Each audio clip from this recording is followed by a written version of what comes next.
Every morning at 6 a.m., the same thing happens in the cellar of Thornfield Plantation. James Caldwell waits there, naked, chained to the stone wall like an animal. His wrists are raw from the iron shackles. His body trembles, not from cold, but from knowing what comes next. The door opens. Margaret descends the wooden stairs, her footsteps deliberate, unhurried. Behind her, a different man follows. Today it's Marcus. Yesterday it was Vincent. Tomorrow it will be someone else. These men are free workers now, paid employees of the plantation. And they know exactly what Margaret expects them to do. James can only watch, can only endure, can only submit to whatever Margaret commands that man to inflict upon him. This is 1866.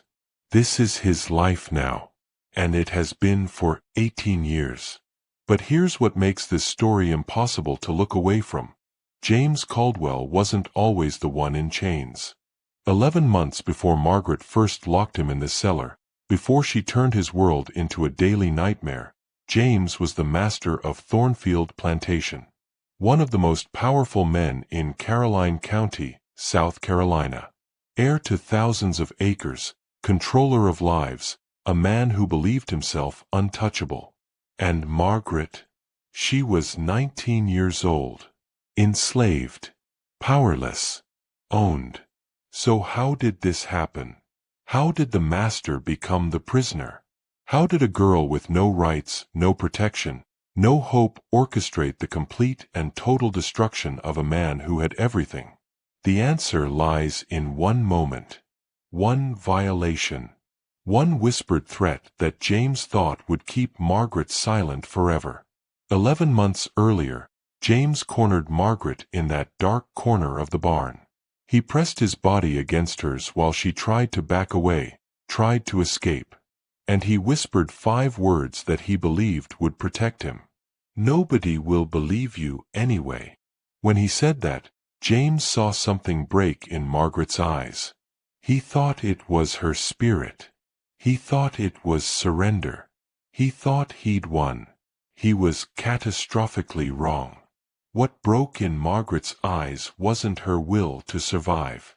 It was her mercy. And what grew in its place was something James Caldwell would spend the rest of his life wishing he'd never awakened. Because Margaret didn't just survive what James did to her. She studied him. She learned him. She played him like an instrument until he couldn't tell the difference between his own thoughts and the ones she planted there.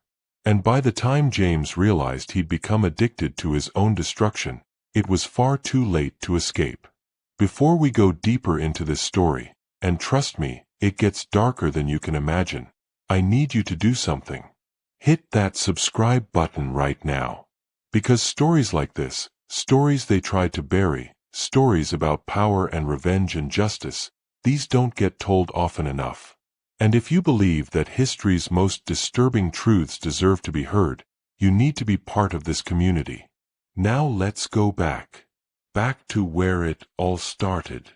Back to the spring of 1847, when Thornfield Plantation was a kingdom of cruelty, and when a man named Thomas Caldwell made a decision that would set everything in motion. Spring came to Caroline County, South Carolina in 1847, and it brought heat that felt like punishment. The air was so thick you could barely breathe through it. The Combahee River, that Combahee, moved through the low country like black glass, slow and heavy, reflecting the Spanish moss that hung from ancient oak trees like funeral shrouds. Everything about this place whispered death and decay, even when the magnolias bloomed. This was a world built on a lie. The lie that some people were worth less than others. The lie that cruelty was just the natural order of things. The lie that power, once gained, could never be lost. At the center of this world stood Thornfield Plantation.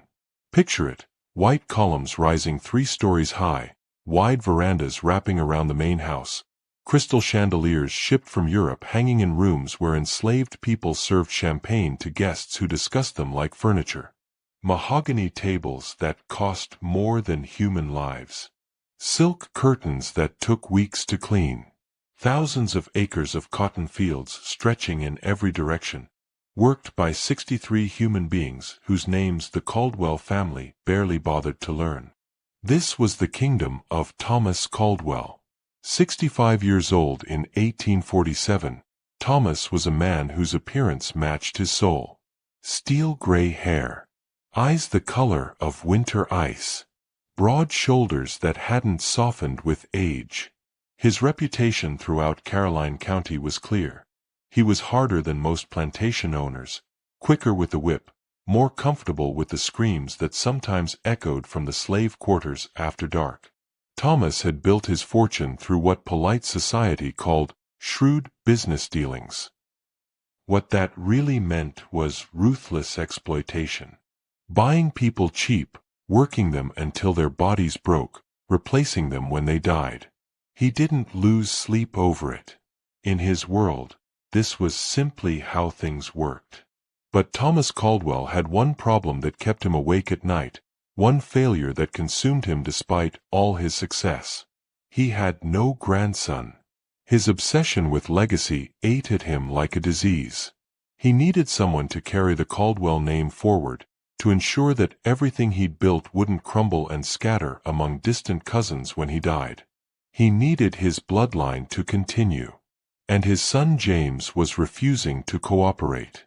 James Caldwell was 35 years old in 1847. Unmarried. Showing absolutely no interest in changing that situation. He was handsome, educated, charming when he wanted to be. But behind that polished exterior lived something twisted. James had what people in Caroline County politely called particular tastes. Behind closed doors, they used different words. Deviant. Dangerous. Sick. He visited certain houses in Charleston, places where things happened that decent people didn't discuss. And even in those places, places built for men's darkest desires, James had been banned. Twice. For what he did to the women there. 3 years ago, James had killed an enslaved woman during one of his episodes. The details were never spoken aloud, but everyone who needed to know, knew. Thomas had paid a substantial sum to make that problem disappear. Bribes to the sheriff. A hastily dug grave. A family that was told their daughter had run away. Thomas knew all of this about his son. And he didn't care about James's perversions, didn't care about the violence, didn't care about the death. What Thomas cared about was the Caldwell name, the Caldwell legacy, and the very real possibility that everything he had built would be divided and scattered when he died because his son refused to produce an heir. January 1847. Thomas Caldwell called his son into the study. James walked in expecting another lecture about responsibility, about settling down, about the importance of family. He'd heard it all before, and had learned to nod politely while thinking about his next trip to Charleston. What he got instead was a legal document sliding across the mahogany desk. "You will marry Caroline Ashford," Thomas said, his voice flat and cold. "Or I will write every enslaved person on this plantation into freedom in my will. Every acre of land will be sold and the proceeds donated to the Presbyterian Church. You will inherit nothing but your shame." James stared at his father across that desk, his handsome face twisting with barely controlled rage. "You can't be serious." "I have never been more serious about anything in my life." Thomas pulled out the document, already prepared, already signed by witnesses, already filed with his lawyer. "I have made it legal. You have until the end of February to announce your engagement. The wedding will take place by April. If you refuse, this will become active the moment I die."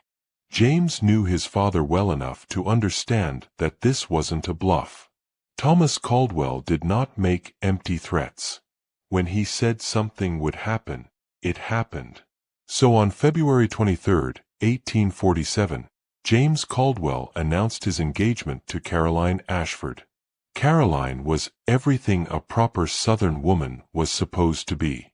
25 years old, daughter of a neighboring plantation owner, educated in all the accomplishments that elite society demanded. She could play piano beautifully. She spoke French. She could manage a household with efficiency. She was beautiful in that delicate way that was fashionable. Dark hair, gray eyes, a smile that photographers loved. But Caroline Ashford was nobody's fool. She understood perfectly well that in her world, beauty was the only currency women were allowed to have. Marriage wasn't about love. It was a transaction. And marrying James Caldwell, despite his reputation, and yes, she'd heard the whispers, secured her financial future in ways that few other prospects could match. Caroline had been conducting a careful affair with Thornfield's horse trainer for 2 years. She had no illusions that marriage would end those arrangements. She would simply need to be more discreet. The wedding took place on April 12, 1847. It was everything Caroline County society expected. The Presbyterian church was packed with the most prominent families. The reception at Thornfield featured champagne and oysters. A string quartet played. Enslaved people in immaculate uniforms served guests who discussed them as though they were decorative objects. James and Caroline smiled for everyone. They danced the first dance while people applauded. They cut the cake while cameras flashed. They accepted congratulations and well wishes. And when the evening finally ended and they retired upstairs, James went to his own room down the hall while Caroline locked her bedroom door from the inside. They never shared a bed. Not once. Not ever. Thomas noticed, of course. But he consoled himself with the belief that time would change things. Young couples often struggled at first. Caroline would adjust. James would settle down. There would be grandchildren eventually. He was catastrophically wrong about all of it. For 3 months, James and Caroline existed in a state of Cold War. During the day, they played their parts for Thomas and for Caroline County society. They took breakfast together. They attended church. They smiled at dinner parties. But privately, they were strangers who barely spoke. Caroline spent her days managing the household and finding excuses to ride out to the stables where her lover waited. James spent his time drinking, gambling, and making trips to Charleston to satisfy appetites that were growing increasingly dangerous. Neither one cared what the other did. They had an unspoken agreement: maintain the facade, stay out of each other's business, and wait for Thomas to die so they could either divorce or simply live completely separate lives. It was a marriage built on lies and mutual contempt. A performance without substance. July 1847. A wagon rolled through the gates of Thornfield Plantation on a Tuesday morning, wheels creaking against the dirt road, dust rising in clouds that caught the brutal sunlight. 4 people sat in the back. 3 men who would be sent to the fields. And 1 young woman who would change everything. Margaret was 19 years old.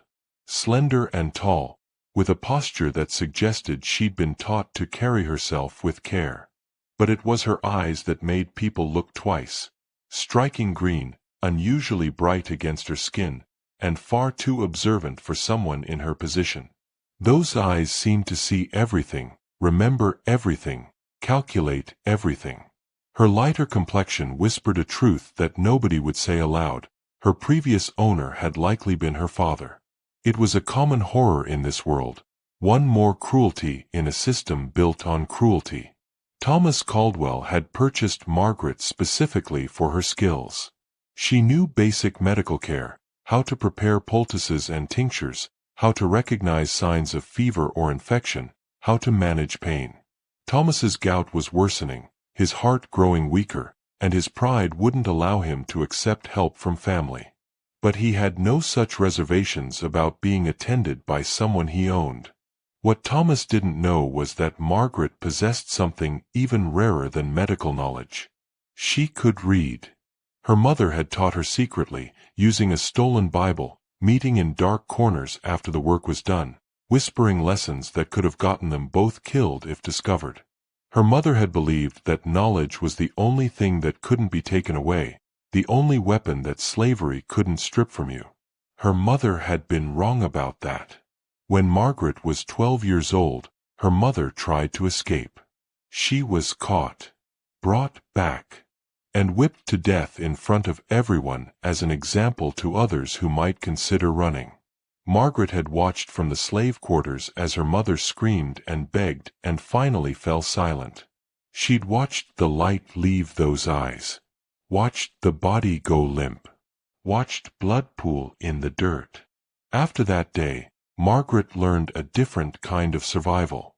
She learned to become invisible, to show no emotion, to build walls around the rage and grief that burned inside her like a furnace that never went cold.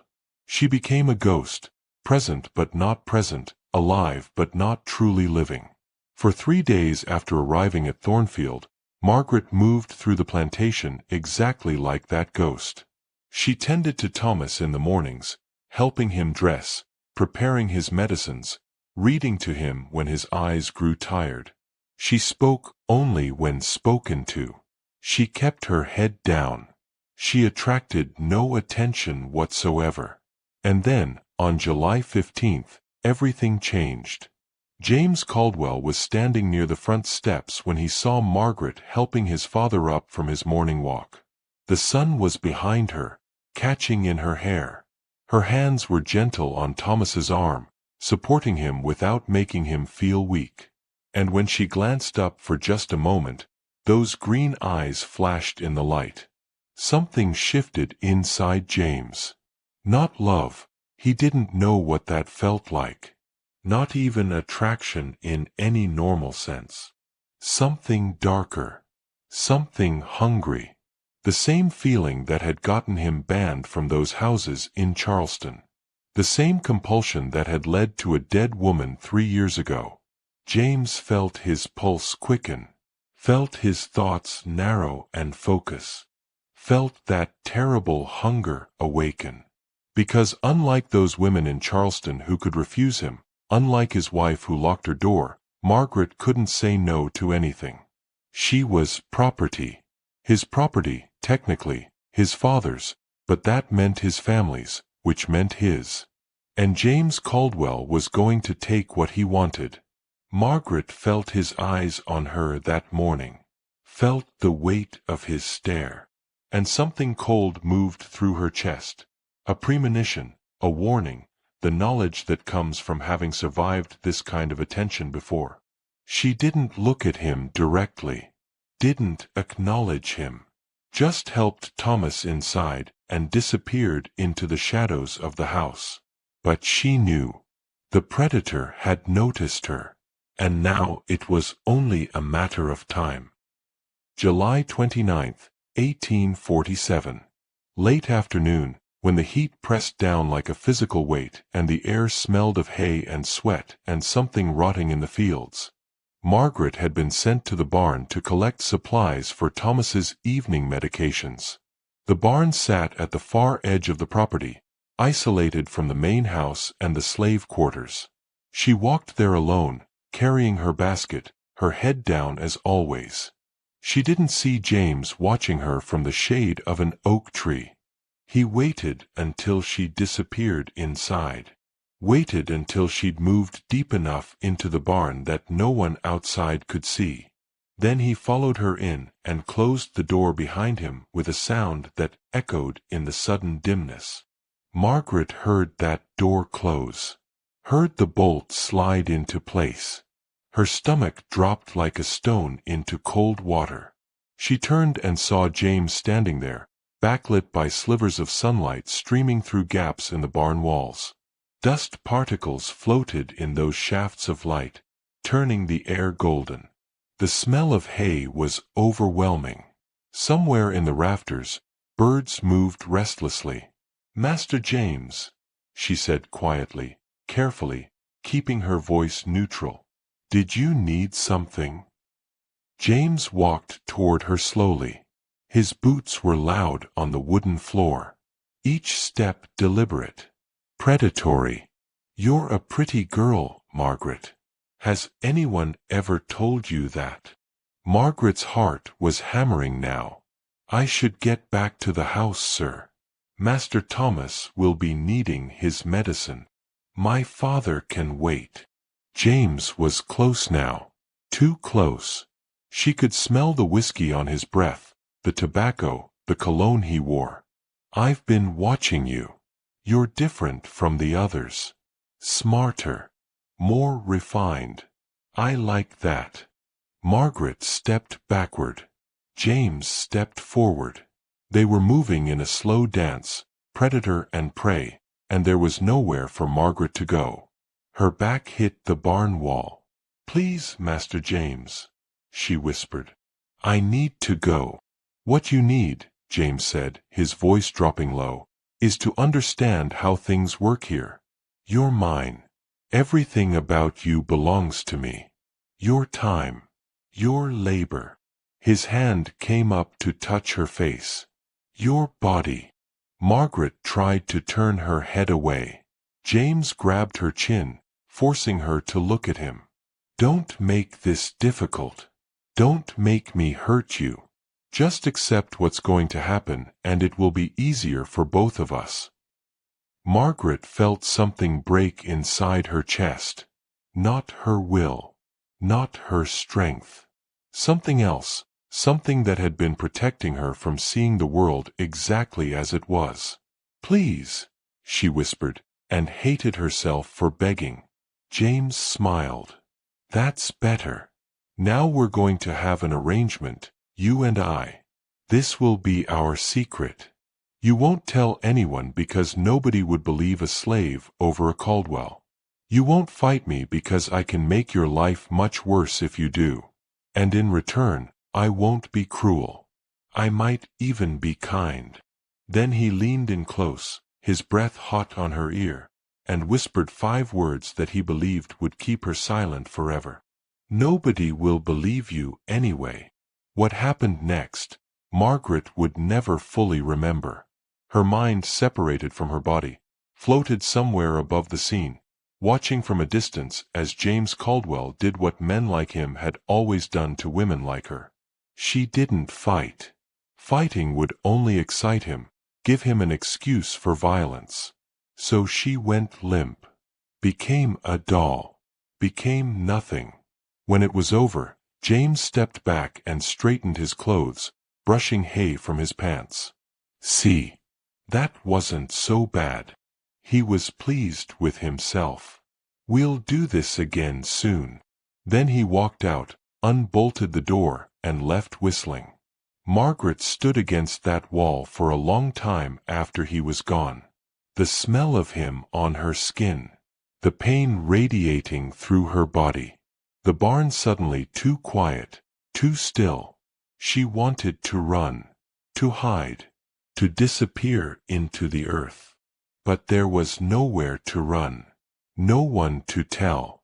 No one who could help. So she picked up her basket with hands that wouldn't stop shaking. She walked back to the main house. She prepared Thomas's medicine with mechanical precision. She responded to his questions with single words. And when he finally dismissed her for the evening, she walked to the slave quarters, lay down on her pallet, and stared at the ceiling until the sun came up. She didn't cry. Crying was for people who had hope. Margaret had none. But something else was growing in the place where hope used to live. Something cold. Something hard. Something patient. Not rage. Not yet. Just a quiet realization. If she was going to survive this, she needed to become someone different. Someone who could think clearly even when everything was falling apart. Someone who could wait. someone who could plan, someone who could fight back. 3 days later, Margaret made a decision that would seal her fate.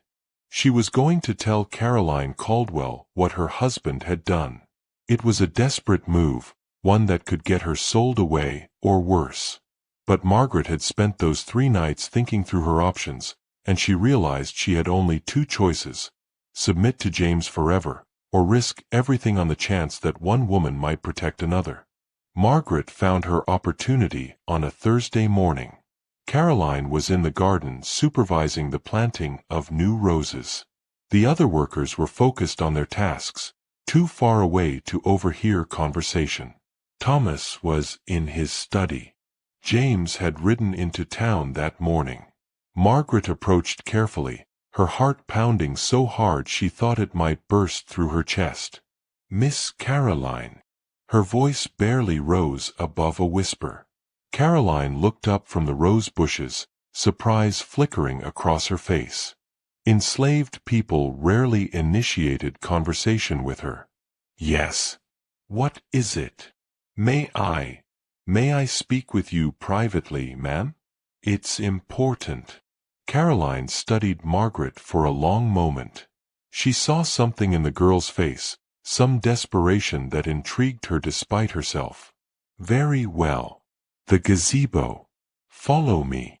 They walked to the small white structure at the edge of the garden. Caroline sat on the bench inside. Margaret remained standing, head bowed, hands clasped in front of her. "Well, what's so important?" Margaret took a breath. This was it. No going back. "It's about Master James, ma'am." Caroline's expression hardened immediately. "If you're about to tell me that my husband has been visiting the slave quarters at night, I already know. I don't care what James does, and I suggest you adopt the same attitude." "No, ma'am. It's not that." Margaret's voice broke. She forced herself to continue. "He hurt me, ma'am. 3 days ago, in the barn. He forced himself on me. And he said he would do it again. That I couldn't tell anyone because nobody would believe me. But I hoped, that you might." She looked up at Caroline with desperate eyes. Caroline's face went absolutely still. For a moment, Margaret thought she saw sympathy there. Maybe even anger on her behalf. Then Caroline spoke, and her voice was ice. "You're lying. Ma'am, I swear to you I'm not." "You're lying," Caroline repeated, standing up. "James wouldn't. He doesn't." She stopped. Seemed to reconsider. "Even if he did, which I don't believe, you clearly wanted it. You probably threw yourself at him. I've seen how you look at him." Margaret's mouth fell open. "Ma'am, I never." "Don't interrupt me." Caroline's voice was getting louder now. "I know your type. Pretty little slave girl thinks she can use her body to get special treatment, thinks she can cause problems between a man and his wife. Well, it won't work. James is devoted to me. He would never betray me with someone like you." Before Margaret could respond, a voice came from behind them. "What's all this commotion?" James had returned from town. He walked toward the gazebo, his face concerned, his posture that of a worried husband coming to his wife's defense. The timing was too perfect.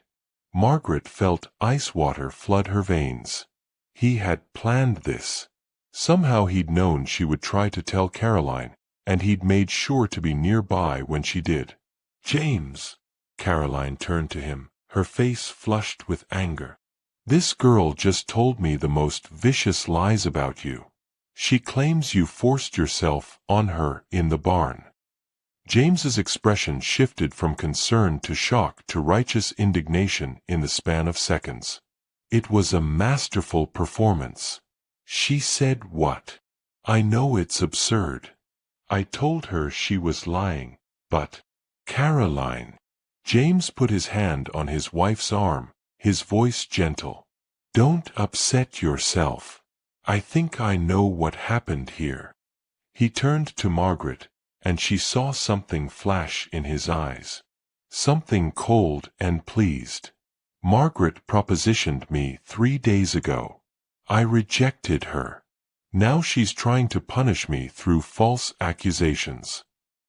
"No," Margaret whispered. "That's not true." But neither of them was listening. Caroline's face transformed.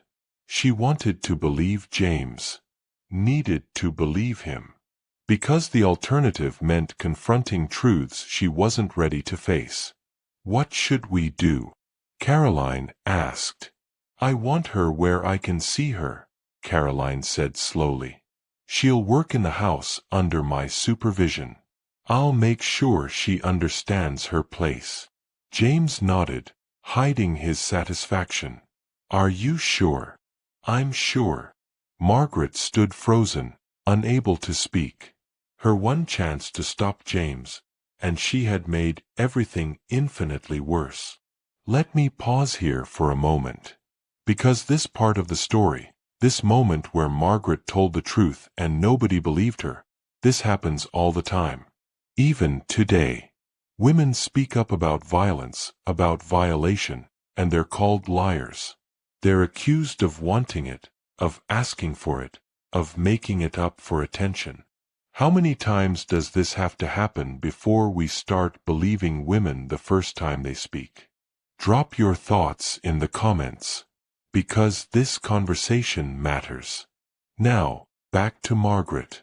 Because her nightmare was just beginning. The next 3 months were the worst of Margaret's life. Caroline assigned her to impossible tasks. Scrub the entire main house floor every single day. Wash all the linens by hand. Polish the silver until it gleamed. Tend to every minor need of the household from dawn until long after dark. If Margaret completed everything perfectly, Caroline found new criticisms. The floor wasn't clean enough. The silver had spots. The linens weren't folded correctly. 16 hours of work every day. Sometimes more. At night, after her body was already screaming with exhaustion, Margaret would collapse on her pallet in the slave quarters, too tired to think, too tired to plan. Which was exactly what Caroline wanted. And through it all, James continued. The laundry room. The cellar. The barn. Anywhere he could catch her alone, he took what he wanted. The assaults became routine, mechanical. Margaret learned to make her mind leave her body during these encounters, to float away somewhere else while James did what he did. But something was changing. Slowly, gradually, Margaret began to pay attention not to what James was doing to her body, but to the things he said while he did it. "You're so beautiful," he would whisper. "More beautiful than Caroline could ever be. She's cold, you know. Frigid. She doesn't understand me the way you do." Or, "I can't help myself when I'm around you.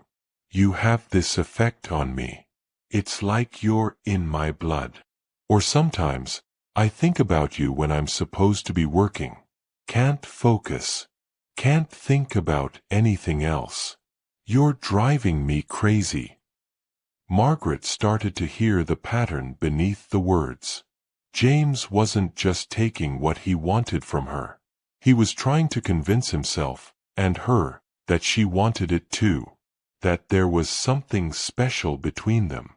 That his compulsion was actually connection. He needed to believe that Margaret participated willingly, that she felt something for him beyond fear.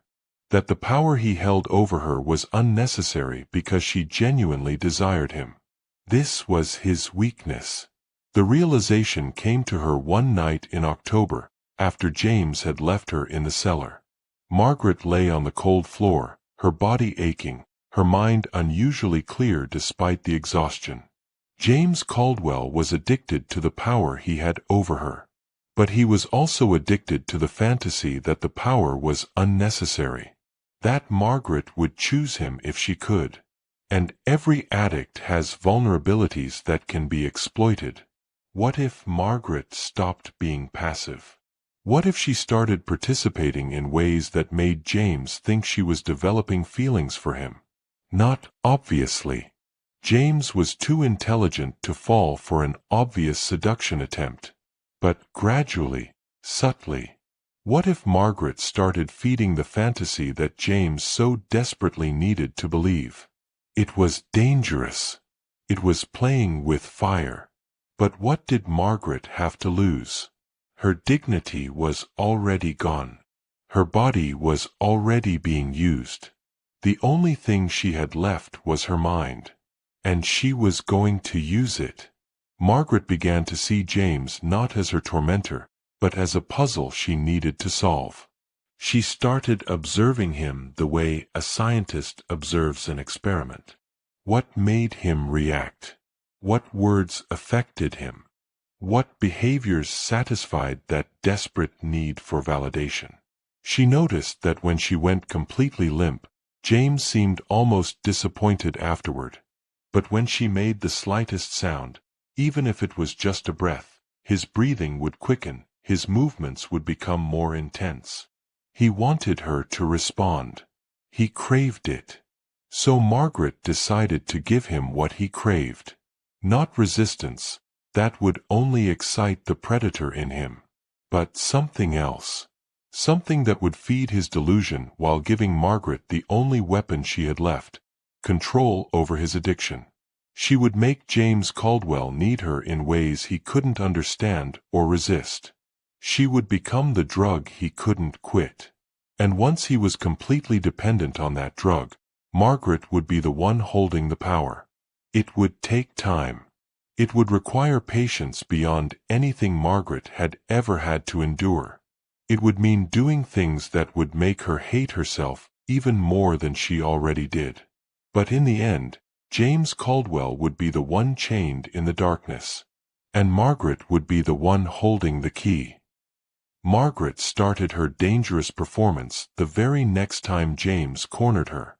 It was late November, in the laundry room. The air was thick with steam from the washing basins. James had locked the door behind him with that familiar sound that used to make Margaret's stomach drop. But this time, Margaret didn't go limp. When James kissed her, she kissed him back. Just slightly. Just enough for him to notice. James pulled away, startled. His eyes searched her face, confused, intrigued. Margaret. Margaret looked down as if embarrassed. Said nothing. Just stood there with her hands trembling slightly, letting James interpret her silence however his ego needed to. And James, predictably, interpreted it exactly the way his delusion demanded. She was starting to feel something for him. Over the following weeks, Margaret continued her careful performance. She never initiated anything. That would be too obvious, too suspicious. But she stopped resisting entirely. She started making small sounds during their encounters, breaths that could be interpreted as pleasure. She began looking at James differently, letting confusion and something that might be mistaken for longing show in her eyes before quickly glancing away. James devoured every crumb of it like a starving man at a feast. "I knew it," he whispered to her one night in December, in the darkness of the cellar. "I knew you felt it too. This connection between us. It's different from anything else, isn't it?" Margaret made her voice soft, tentative. "Yes, Master James." "Just James," he corrected, his voice eager. "When we're alone, call me James." "James," Margaret repeated, and watched his pupils dilate with pleasure at hearing his name from her lips without the title, without the barrier of their positions. "Tell me what you feel," he pressed, needing to hear it, needing the validation like an addict needs their next dose. Margaret looked up at him through lowered lashes. "I don't understand it. I shouldn't feel this way. It's wrong. But when you're close to me, I. She let the sentence trail off deliberately. Let James fill in the blanks himself. Let his imagination complete the thought in whatever way satisfied his fantasy most completely. It's because we're meant for each other, James said, his voice thick with emotion that Margaret knew was entirely self-serving. He held her face in his hands with a tenderness that made her want to vomit. In a different world, in a different life, I would marry you. Do you know that? You're more of a wife to me than Caroline could ever be. Margaret felt bile rise in her throat. The man who had violated her, who continued to violate her, who held absolute power over every aspect of her existence, was now speaking to her about marriage, about partnership, about love. But Margaret pushed down her disgust. She made herself smile up at him, made her eyes soft and believing. Really? Really? James looked at her with something he probably thought was affection. If circumstances were different, if Caroline were gone, you and I could be together properly. Would you want that? This was it. The opening Margaret had been carefully constructing brick by brick, word by word, false gesture by false gesture. I would want whatever you want, James. She watched his face transform. Watched him believe completely that this enslaved woman he'd brutalized and terrorized was falling in love with him. Watched his ego consume the lie she was feeding him and transform it into truth in his own mind. She had him. Not completely. Not yet. But she had him starting to believe that Margaret loved him, that she would do anything for him, that their twisted arrangement was actually a forbidden romance. And once he fully believed that, once James was convinced that Margaret's devotion was real and complete, Margaret could start pushing things in directions that James would think were entirely his own ideas. She could start suggesting things, asking questions, planting seeds. And James, lost in his delusion, would water those seeds himself until they grew into his own destruction. Margaret was no longer the victim in this story. She was becoming the architect of something far more complex. She was building a trap so subtle that James would walk into it willingly, eagerly, thinking he was walking toward love when he was actually walking toward his own imprisonment. The predator had become the prey. He just didn't know it yet. November 1847. Margaret introduced a new element to their encounters that would change everything. They were in the cellar.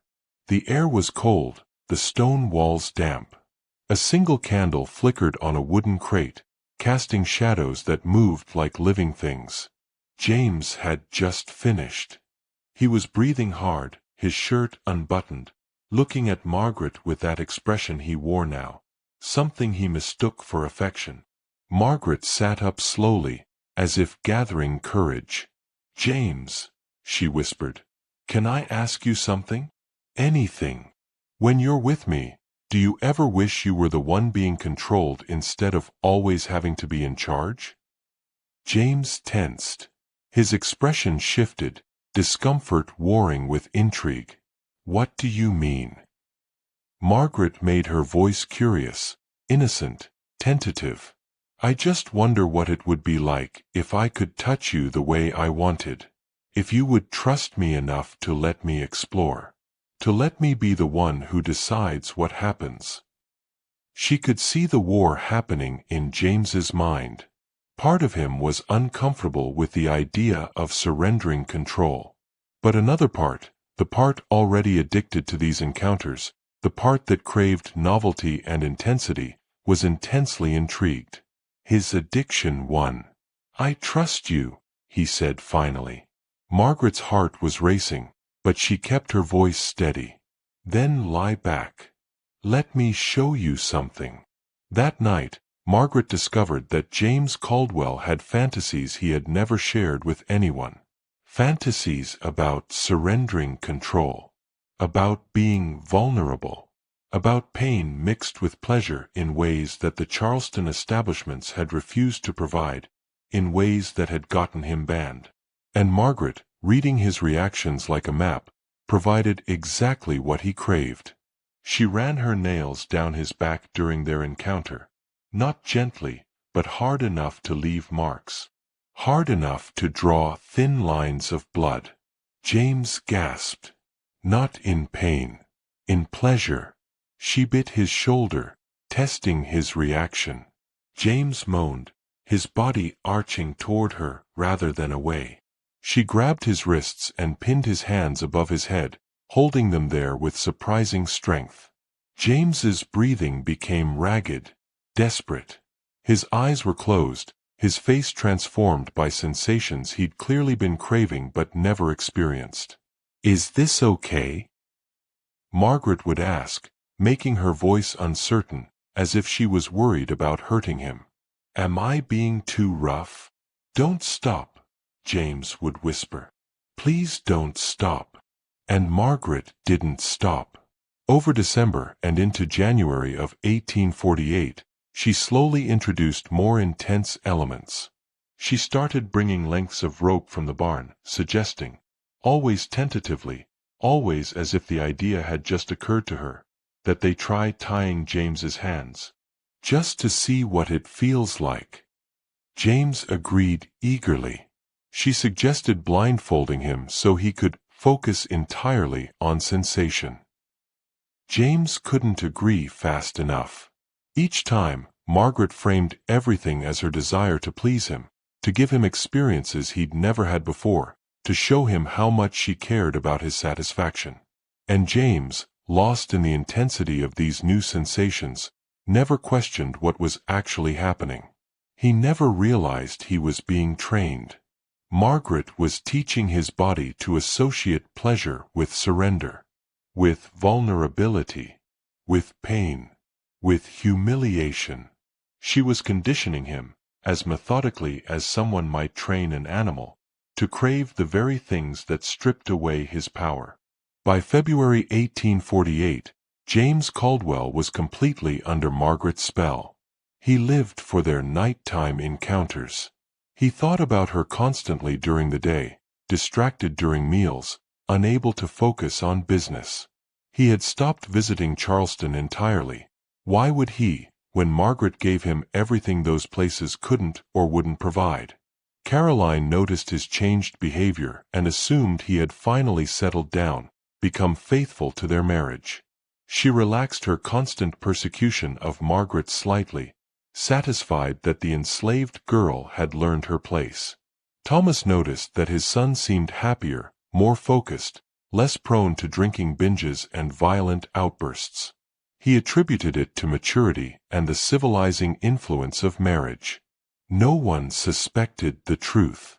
That James Caldwell, master of Thornfield Plantation, was becoming a slave himself. A slave to his own desires. A slave to the woman he thought loved him. A slave to Margaret. And Margaret was finally ready to move to the next phase of her plan. The phase that would require James to prove his devotion in a way that would bind him to her forever. The phase that would require murder. On Valentine's Day, 1848, Margaret asked James a question that would seal his fate. They were in the cellar. James was tied to the support beam, blindfolded, breathing hard from what Margaret had just done to him.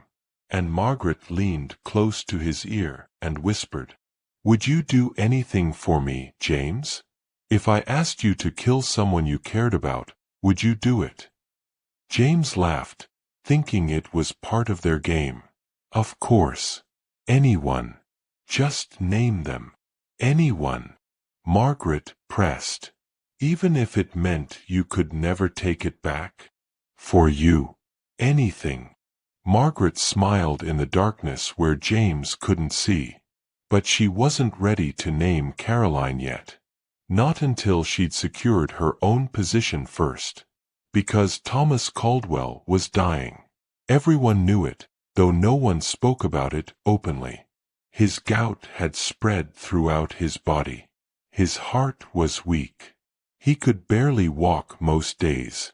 The doctors had given him 6 months at most, possibly less. And Thomas was terrified, not of death itself, but of dying without a grandson to carry on the Caldwell name. Margaret began spending more time attending to Thomas. She was already good at her job, but now she became exceptional. She anticipated his needs before he voiced them. She read to him when he couldn't sleep. She prepared his medicines with extra care. She listened to his stories about the plantation's history, about his fears for its future. Thomas began to rely on her completely, to look forward to her presence, to trust her in ways he didn't trust his own family. In March, Margaret took the biggest risk of her entire plan. She was helping Thomas into bed one evening when she suddenly gasped and put her hand to her stomach. "Are you all right?" Thomas asked, concerned. "Yes, sir. I'm sorry. It's just—" She hesitated as if afraid to continue. "What is it, girl?" Margaret made her voice very small, very frightened. "I think I might be with child, sir." Thomas went absolutely still. The room seemed to hold its breath. "Whose?" Margaret looked down at her hands, let tears fill her eyes. "I can't say, sir. But if I am, I hoped, I prayed, that maybe the baby wouldn't be born into slavery. That maybe." She stopped as if she'd said too much, as if she was terrified of overstepping. Thomas studied her carefully. Her beautiful face, her obvious distress, and he thought about his son's recent behavior. The happiness, the constant distraction, the way James sometimes looked at Margaret when he thought no one was watching. "If you are pregnant," Thomas said slowly, carefully, "and if the child is my son's, then that child would be my grandchild, regardless of your status." Margaret looked up at him with tear-filled eyes. "But sir, enslaved children belong to the mother's owner. The baby would just be another slave. Unless what?" Thomas prompted. "Unless the mother was free," Margaret whispered. "If I was free before the baby was born, then the child would be born free, and could be recognized, could inherit." Thomas's heart was beating faster. A grandchild. Finally. After all these years. It didn't matter that the mother was enslaved. Plenty of prominent men had children with enslaved women. Most didn't acknowledge them, but some did. And if James was not going to give him legitimate heirs through Caroline, then perhaps this was the answer. "I would need to be certain," Thomas said. "Certain that the child is James's." "I understand, sir. I wouldn't expect anything otherwise. But if it is, if I could prove it, would you consider it? Freeing me so the baby could be born free?" Thomas was quiet for a long time. Then he said something that surprised even himself. "Yes. If you can prove the child is James's, I will free you. And I will acknowledge the child as my grandchild and heir." Margaret bowed her head as if overwhelmed with gratitude. "Thank you, sir. Thank you." But inside she was calculating. She wasn't pregnant. Not yet. But she would be. And she would make absolutely certain that when she was, there would be no question about the father's identity. That night, Margaret went to James in the cellar. But she didn't tie him up, didn't blindfold him. Instead, she took his hand and led him to the old mattress in the corner. "What's wrong?" James asked, sensing something different. "Nothing's wrong," Margaret said softly. "I just want tonight to be different. I want it to be about us. Not the games. Just us." She kissed him then, slow, deep, with false tenderness that made James's heart race for entirely different reasons than usual. "Margaret," he whispered against her lips. I love you. You know that, don't you? I know, Margaret lied. I love you too. That night, she made sure that James would father her child. And over the following weeks, she repeated the encounter multiple times, ensuring conception while slowly planting other ideas in James's mind. Ideas about Caroline. Ideas about obstacles. Ideas about murder. April 1848. Margaret confirmed what she already knew. She was pregnant. She told Thomas first, appearing in his room one morning with tears in her eyes. "Sir, I need to speak with you privately." Thomas dismissed his other attendants. "What is it?" "I'm certain now, sir. I'm with child. And I believe it's Master James's." Thomas's hands trembled slightly. "Have you told him?" "No, sir. I wanted to tell you first. To ask, what should I do?" Thomas thought carefully. If he confronted James directly, his son might deny it, might send Margaret away. But if the child was born and proved to be a Caldwell, then Thomas would have his heir. "I want you to continue as you have been," Thomas said. "Attend to me. Say nothing to James yet. When the child is born, we'll know the truth. And if it's mine, if it's a Caldwell, then I'll keep my promise. You'll be freed." "And the child?" Margaret asked. "The child will be acknowledged," Thomas said firmly. "I don't care what anyone says. A Caldwell is a Caldwell." That night, Margaret told James about the pregnancy. They were in the cellar, and Margaret was crying, real tears for once, not because she was sad, but because she was so close to winning. "What's wrong?" James asked, alarmed. "I'm pregnant," Margaret whispered. James went white. "What?" "I'm going to have your baby. And I don't know what to do. Your father will sell me away. Caroline will have me killed. I'm going to lose everything. I'm going to lose you." James sat down heavily, his mind racing. A child. His child with Margaret, the woman he had convinced himself he loved. "No," he said finally. "No, I won't let that happen. How can you stop it?" Margaret's voice broke. "You're not in control. Caroline is. Your father is.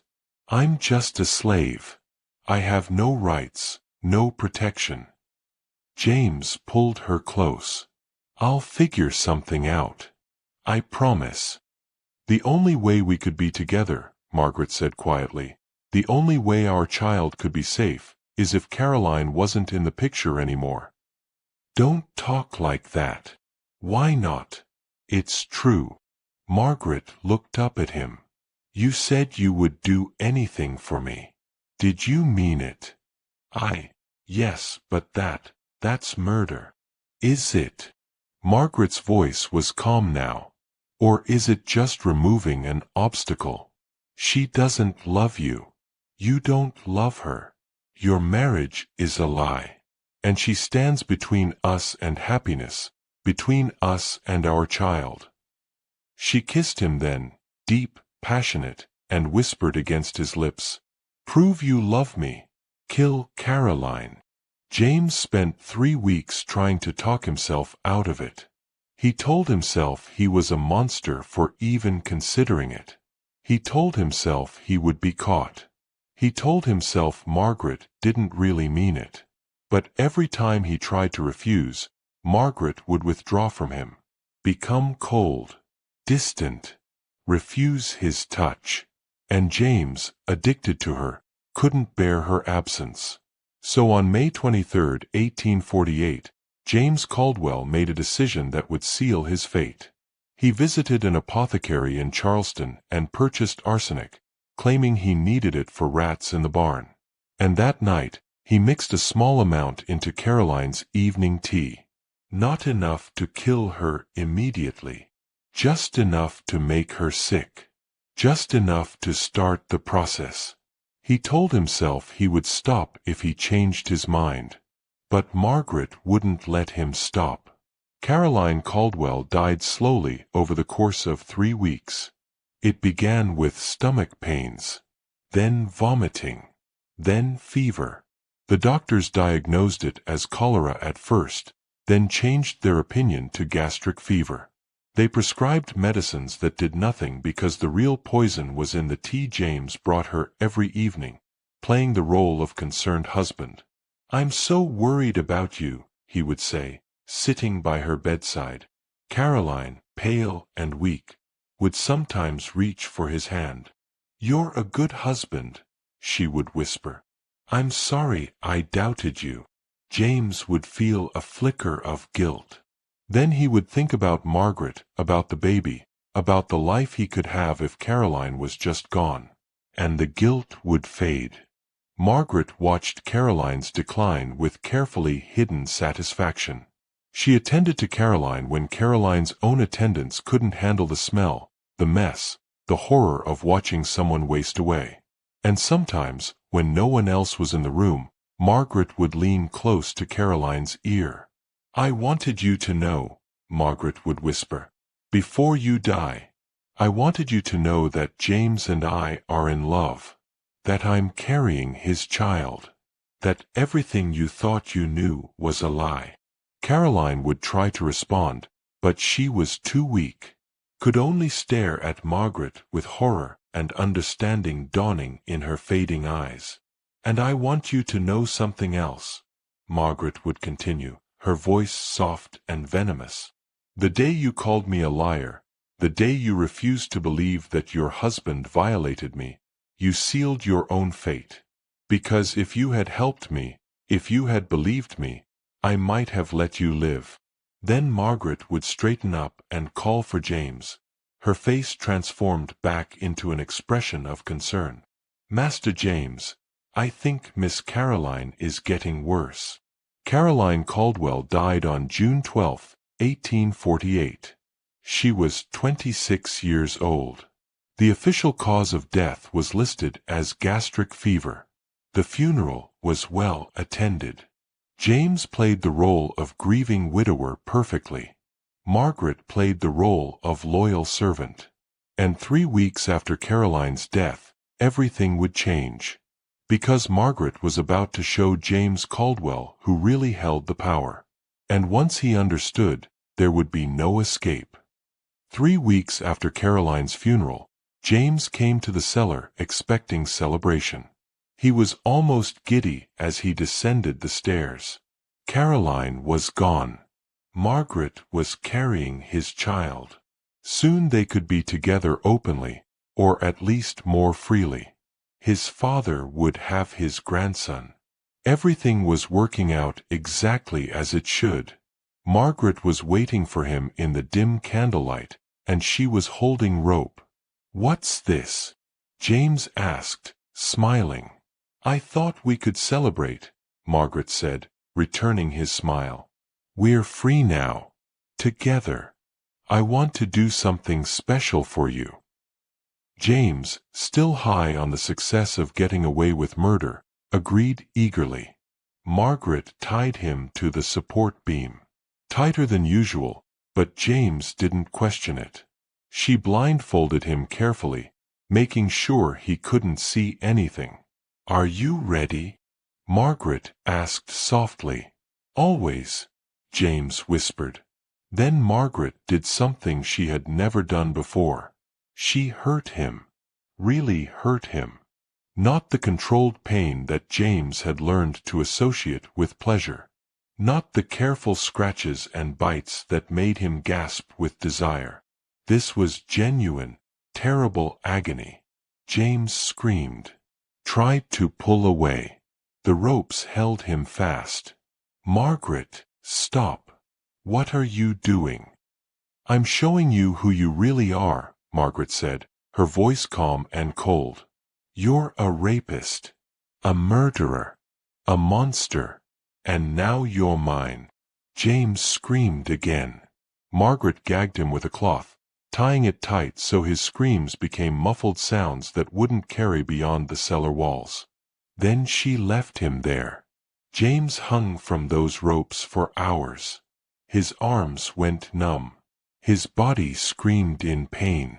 His mind raced with terror and confusion and the dawning realization that everything had changed. When Margaret finally returned, she removed the blindfold so James could see her face clearly. What he saw there made his blood run cold.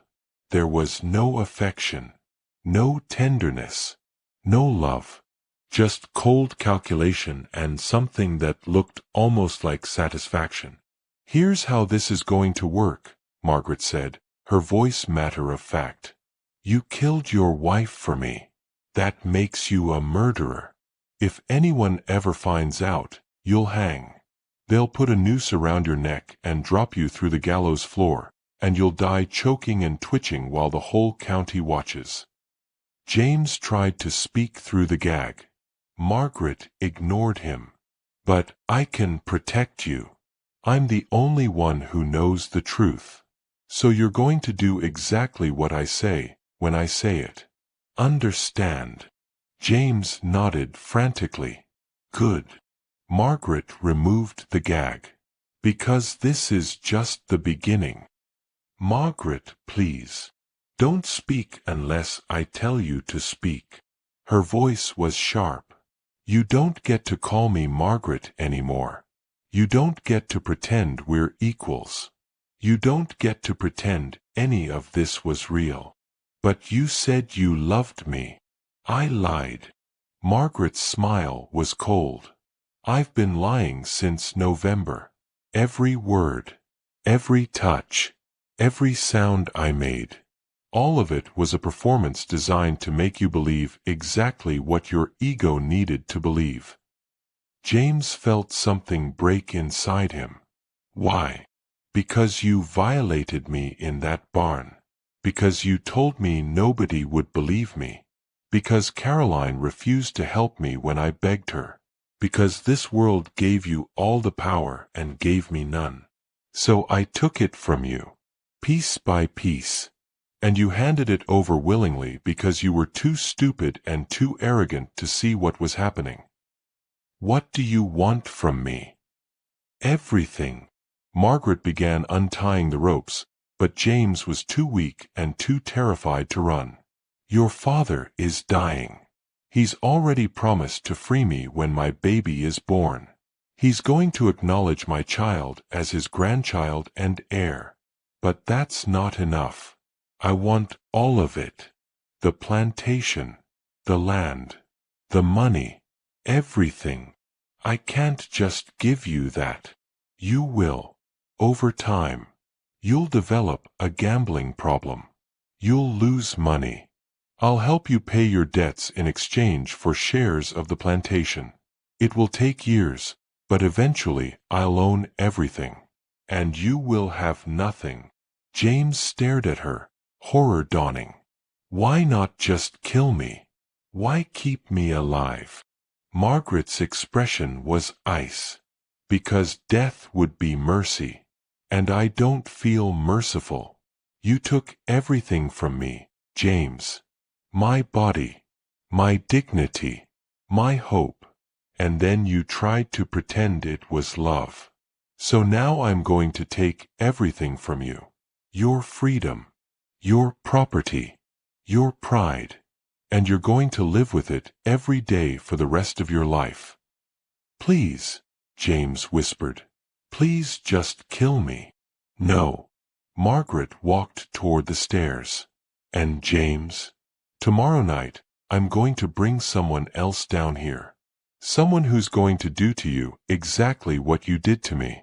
And you're going to let him.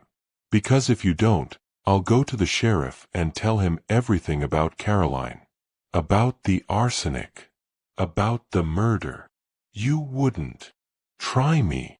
Margaret climbed the stairs and closed the door behind her, leaving James collapsed on the floor in the darkness.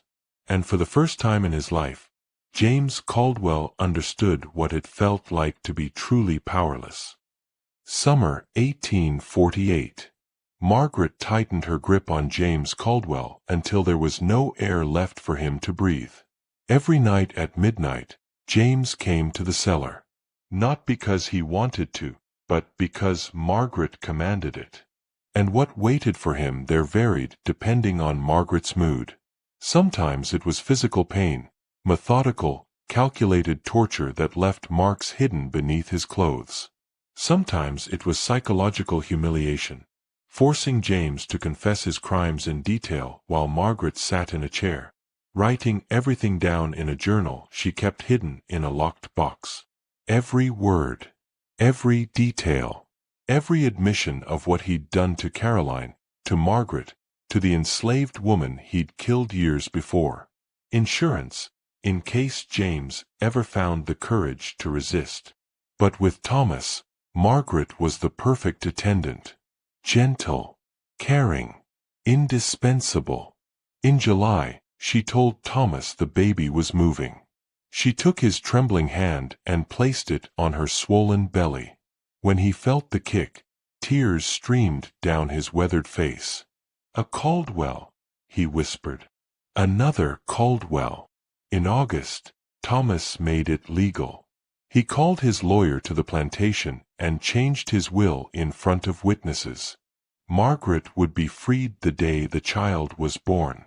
The child would be acknowledged as his grandchild and heir, entitled to inherit 40% of the plantation. Margaret gave birth on October 17, 1848. 20 hours of labor. Thomas stayed in the room next door, listening to her screams, praying that she and the child would survive. They did. The baby was a boy, healthy and strong, with green eyes like his mother and dark hair like his father. When Thomas held his grandson for the first time, he wept with joy. "What will you name him?" Thomas asked. "Thomas," Margaret said without hesitation. "After his grandfather, if that's acceptable to you, sir." Thomas couldn't speak, could only nod. 3 days later, as promised, Thomas Caldwell freed Margaret. The documents were signed, witnessed, and filed with the county. Margaret was no longer enslaved. Her son was born free. 6 days after that, on October 26, 1848, Thomas died peacefully in his sleep, holding Margaret's hand, his grandson sleeping in a cradle beside his bed. The funeral was enormous. All of Caroline County attended. James stood at the graveside, pale and shaking, while Margaret stood at the back with her baby, wearing a simple black dress. When the will was read, James heard about his father's bequest with mounting horror. 40% of the plantation to Margaret's bastard child. 40% of his inheritance gone. But James said nothing. Couldn't say anything. Because Margaret owned him now in ways that went far beyond legal documentation. Over the next 3 years, Margaret forced James to systematically sign away everything. She created a fake gambling problem for him, debts to men who didn't exist, losses at card games that never happened. And to pay those debts, James signed over shares of the plantation to Margaret. Piece by piece. Acre by acre. By 1851, James owned nothing except a small monthly allowance that Margaret gave him out of what she called generosity. And every Monday morning at 6 a.m., without fail, Margaret descended to the cellar where James waited in chains. She brought a different worker each time. Free men now, paid employees who understood what was happening and why. And James endured what they were instructed to do to him. This went on for 18 years. 18 years of daily punishment. 18 years of chains and humiliation and terror. Margaret raised her son in the plantation house. Young Thomas grew up intelligent, educated, loved. He never knew the full truth about his father, only that the man had been troubled and had died when Thomas was young. Margaret managed the estate with the same intelligence and efficiency she'd once used to survive slavery. In 1849, She freed all the enslaved people on Thornfield Plantation, every single one, then hired them back as paid workers, creating one of the first free labor operations in South Carolina. She became wealthy, respected, powerful, and every morning at 6 a.m., she descended to that cellar. James Caldwell died there on March 3, 1866. He was 53 years old, having spent nearly 2 decades as a prisoner in his own home. Margaret was called to the cellar when they found him. She looked down at his body, pale, wasted, finally still, and felt nothing. No grief, no satisfaction, no relief. Just emptiness where rage used to live. That afternoon, Margaret burned the chains in the yard, watched the iron glow red, then orange, then white in the flames, watched them melt and warp and finally disintegrate into ash. And for the first time since July 29, 1847, the day James cornered her in that barn, Margaret allowed herself to feel something other than rage. Peace. So now I'm going to ask you the question that this story demands. Was Margaret's revenge justified? Was James's punishment fitting for his crimes? Or did Margaret become the very monster she fought against? Think about it. Really think about it. James violated Margaret. He murdered his wife. He used his power to destroy lives without consequence. But Margaret kept him chained for 18 years. She tortured him daily. She became, in her own way, as ruthless as the system that had enslaved her. Does suffering justify creating more suffering? Does injustice excuse vengeance? Where is the line between justice and cruelty? I want to hear what you think. Drop your opinion in the comments below. And be honest, this isn't about finding the comfortable answer. It's about confronting the uncomfortable truth that maybe there is no clear answer. If this story made you think, made you feel something, made you question where you stand on revenge and justice, then hit that like button. Subscribe to this channel because we're going to keep telling stories that refuse to look away from the darkest corners of human nature. These stories matter. These voices deserve to be heard. And maybe, just maybe, by confronting the horrors of the past, we can prevent them from repeating in the future. See you in the next one.